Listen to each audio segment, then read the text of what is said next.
Hello, Renee Flamont here. Please go ahead and hit subscribe and like and leave a comment below and enter one of our fabulous conversations we have after every video. The best audience ever. Please become a part of it. This question, oh my God, this is an actual question that people ask over and over and over again. And I get it. It's valid. Oh my God. When you have that gut-wrenching feeling, all you want to do is to be able to picture a time when you don't have that anymore. And you want to know when. So we beg. We beg the universe. We beg God. Or both for the answer. The truth, unfortunately, is that there is no answer. Half the time you were together is a formula that someone came up with that gives it a measure for like regular breakups. I've heard that. Well, if you're together, it takes you half the time. That's ridiculous. That means if you're together 10 years with someone, it takes you 5 years. So I don't know if I agree with that, but that's something somebody came up with, so they gave it a measure. There's no magic number.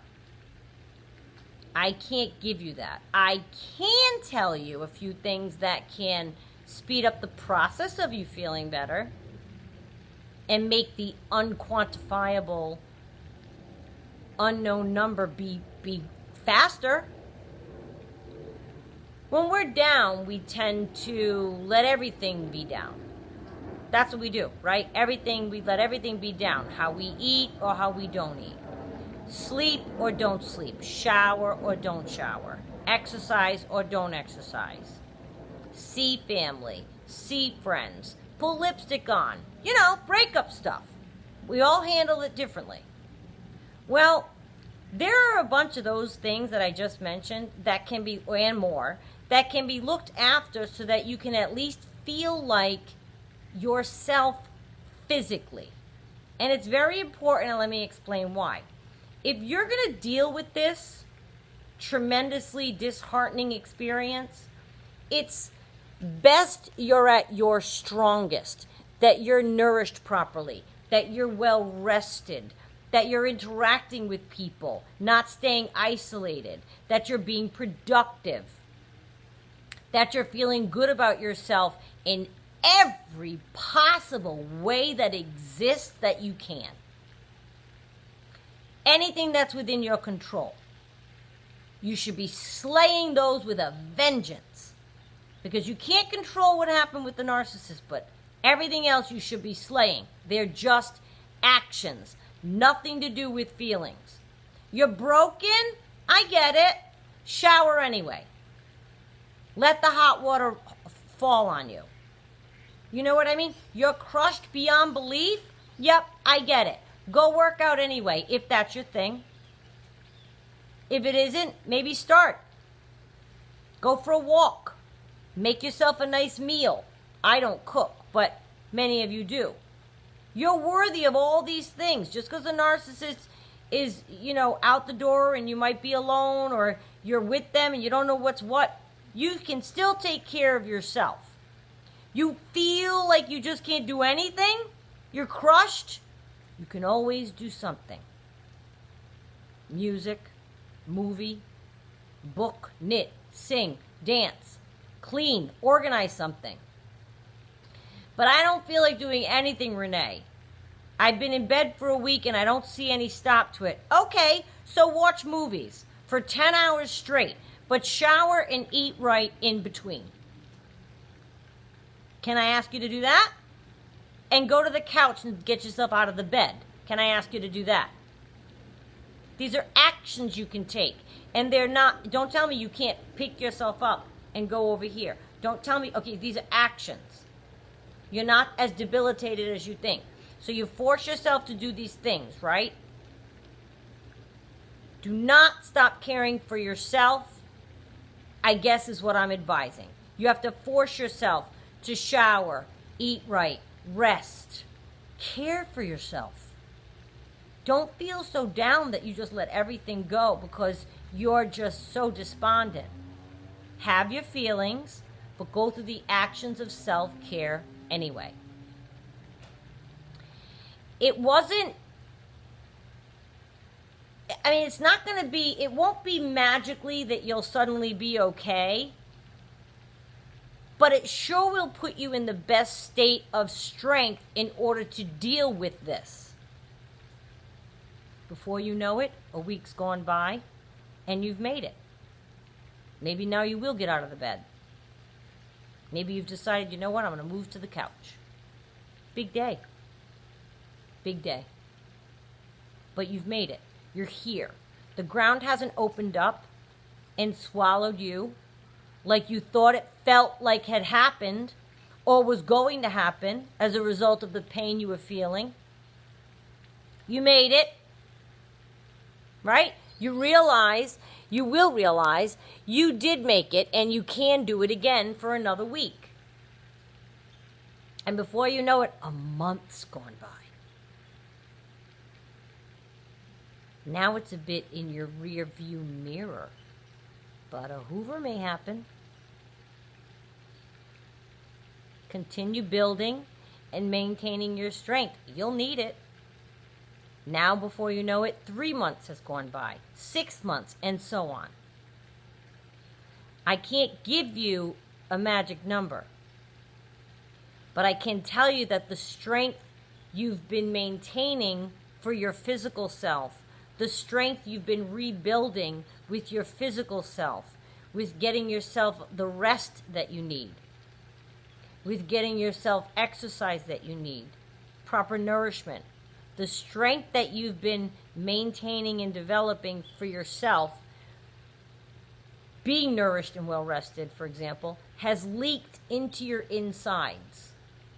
Mind, body, and soul, all connected. When I say insides, I mean soul, mind. Of course, your body is going to respond well to being nourished and well rested physically. But your mind, your soul, everything's connected. So that you're going to realize you can do this. It didn't break you. You're still standing. 6 months ago, you were crumbling, and now you're going to be okay. I can't tell you a number. I feel bad. I think about what people are going through. I can tell you it happens with time. That I can tell you. And I do promise you that. How can you guarantee me that? I can. The passage of time is a powerful, powerful force. Any of you that ever suffered a loss of any kind that seemed insurmountable to deal with felt better with the passage of time. This is no different. And I know you are desperate, and I know you're screaming to the heavens, when am I going to feel better? I'm telling you, if you nurture your own, and we talked a lot about the physical self, the things, nurturing meaning resting, eat well, the things you can do, those actions. Well, listening to music and singing at the top of your lungs, that's an action. I challenge you to put on disco and not dance, and I challenge you to dance and not smile. Or laugh at yourself. Dance in the mirror. Hold a brush and sing in the microphone like you did when you were 14 and watch yourself do it. Try doing that and not laughing. Laughing is medicine. You don't feel like laughing? Do something like that. You'll laugh. You don't want to get off the couch? Guess what? Make yourself watch comedy movies. It doesn't feel right now. I know what you want to watch. I know exactly what you want to watch. You want to be all up in there with romantic and sappy and sad, and you want to cry your eyes out. Give yourself one, maybe even 2 of those. But then flip the switch. Do a 180 on yourself. Guess what? I'm going to watch comedies. If it's a comedy that's tried and true that you've seen 100 times, now's the time to put that on. Or a show you find funny.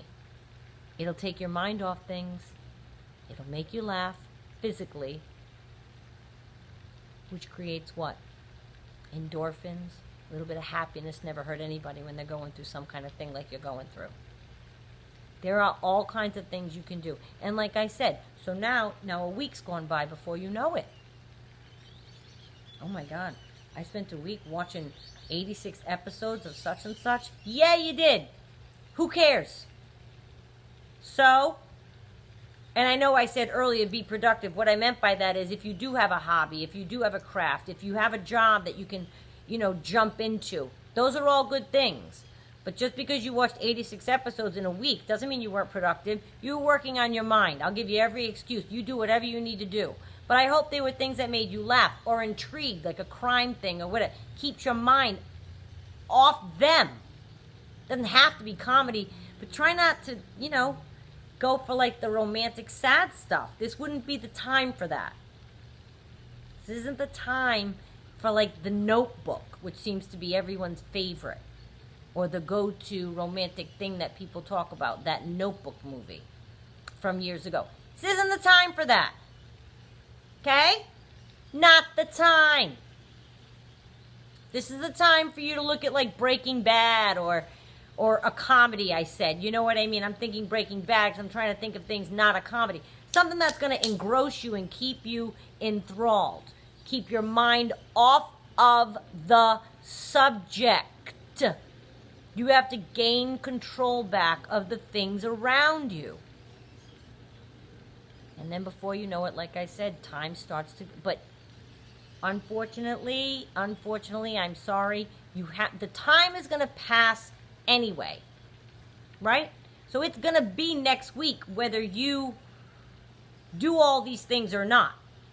So do you want to be in the same exact spot in a week from now? I guarantee you will feel worse if you don't shower, you don't eat, you don't sleep, or you eat too much, or you sleep too much, and you watch sad things, and you just cry. I guarantee you in a week you'll feel worse than if you try to employ any of the things that I'm trying to give you now. Right? Putting on music and dancing is a phenomenal way to feel better. Because before you know it, if it's a channel you like, or you're dancing for an hour, it is impossible to remain in a sad state or a bad mood when you're dancing.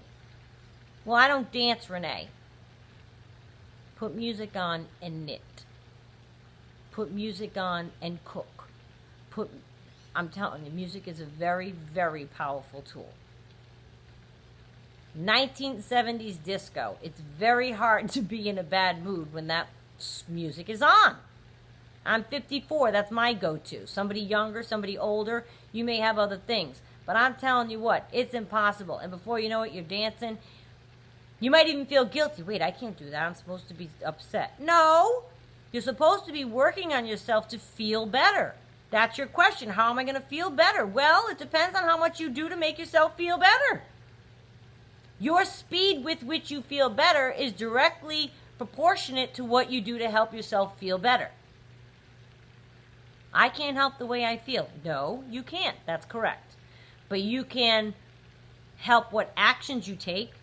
You can help what things you do to speed it along. And I promise you, the things I'm mentioning to you, I've been through I tried every which way. I went through not eating. I went through eating too much. I went through sleeping too much, not sleeping. I went through, you know what I mean? If you maintain the schedule and the consistency that you know you need to fuel you as a human being, I guarantee you in a week's time, you're going to feel much better from one Tuesday to the next than you will even believe. Because I know many of you are in it, you're like, I cannot picture feeling better. Okay, you may not ever feel quite better about what happened with the narcissist. It was a horrific experience. But you're still here. And you're still a person worthy of all kinds of goodness. So you have to still create that around yourself. You can't be dependent on them for it. Look what they turned out to be. It doesn't mean you have to be despondent for the rest of your days. They were a finite amount of time in your life. I don't care whether it was a year or 40 years. If you're here and you're wondering how long until I feel better, then that means to me that you've left your narcissist. Right? Well, now it's up to you. It's up to you. You have to look out for yourself. You have to care for yourself and bring yourself forward into feeling better. There's no magic number and there's no magic way. but any one of the things I mentioned can certainly make you start to feel like yourself again. And don't do it in isolation. Well, I don't feel like seeing anybody. I understand that, because they're going to say, how's so-and-so? I told you before, come up with a 30-second commercial so that they don't keep talking about it. You know, even if you want to, all right, you know what, this is the time. I'm going to tell them we broke up because I don't want to talk about it anymore, and I know I'm not going to get back together with them, and if I tell somebody else that we broke up, it'll make me stick to the breakup, so here we go. So you're going to tell Sally Mae, who just asked you how's so-and-so, you're going to say it. All you need is 30 seconds. You don't need to spend your entire lunch with Sally Mae talking about the details. Somebody just said to me the other day, you know, you never really told me what happened. And I said it again. I go, he turned out to be a duplicitous person. But I mean, what do you mean? What did he do? I said, oh, please, it's not even worth going into. He turned out to be not the person we thought. And the person dropped it. Because what are they going to say? That's a bad person. That's it. That explains everything. What do you mean? What did he do? Oh, you know what? You could even say, like, another time, or, oh, I don't even feel like going into it. Whatever you want to say, but you don't need to spend your 2-hour lunch. Get out there. Be with people. Get on the phone. Get online. Talk in these conversations. These people that I have in my audience are tremendously helpful and cooperative. They've been through it, some of them for years. They have humorous takes on it. They have bright, insightful takes on what happened to them. And there's advice peppered all throughout the commentary below my videos. Every single one of them. Brilliant audience I have. I love. And I talk to them all every day. I'm in there. I feel like we all talk every day. That's how I talk to my people. I don't even get on the phone. I'm not a big phone talker. I text. So honestly, I feel like I'm talking to all of you all the time. And trust me, if you need help, advice, any kind of, push, look up a video, the topic you want, look at the video, and read below. You will hear more. You may hear something I say. You may read something they say. Just the right thing that snaps you. All these things can help you. All of them can help you. Do all of them. The only thing you can't control is the narcissist. Everything else is within your control to help you get to the place of feeling better faster. I just can't give you an exact number. I'm sorry.